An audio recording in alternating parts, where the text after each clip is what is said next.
La politique maintenant, et on peut vraiment dire que c'est la confusion chez les Verts, pour ne pas dire la pagaille. Vous le savez, après s'être mise en retrait pendant quelques jours, Eva Joly est revenue sur la scène médiatique pour commenter l'accord signé entre Europe Écologie Les Verts et le Parti Socialiste. Le problème, c'est que ces dernières déclarations ne plaisent pas, y compris à ses plus proches. Son porte-parole a démissionné. Le PS demande aujourd'hui des explications. Reportage Stéphane Despinois à Ferdit Ibrahimaj. Et pardon pour les petits problèmes de son que vous allez découvrir.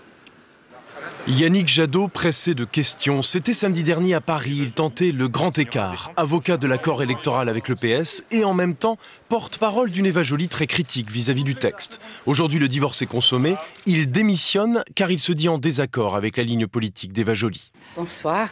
Après un silence de quelques jours, Eva Joly est en effet passée à l'attaque en ciblant le Parti Socialiste. Vous en voulez à François Hollande ? J'en veux aux socialistes d'avoir cédé aussi visiblement, aussi directement au lobby du nucléaire. Donc vous ne pouvez pas dire oui, je vais appeler à voter François Hollande s'il est qualifié pour le deuxième tour. Je ne me trompe pas d'ennemi. Mon objectif est de battre Nicolas Sarkozy. Parce que moi, je pense que le pays ne supporterait pas un deuxième mandat de Nicolas Sarkozy qui creuse les inégalités et qui oppose les Français les uns aux autres. Pouvez-vous répondre à ma question ? C'est mon ennemi. Pouvez-vous répondre à ma question ? Appellerez-vous s'il est qualifié au second tour? Pourquoi vous ne demandez pas si François Hollande appellerait à voter pour moi? Que l'accord avec le PS ne la fasse pas rêver, soit, mais les ténors d'Europe Écologie lui reprochent de se tromper de cible.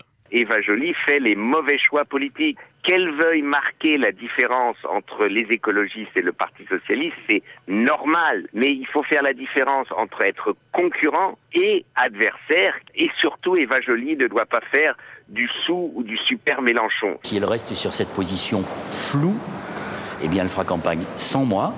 Ultime rebondissement tout à l'heure, face au tollé provoqué chez ses amis et au PS, Eva Joly corrige le tir, elle fait savoir qu'elle appellera bien à voter Hollande.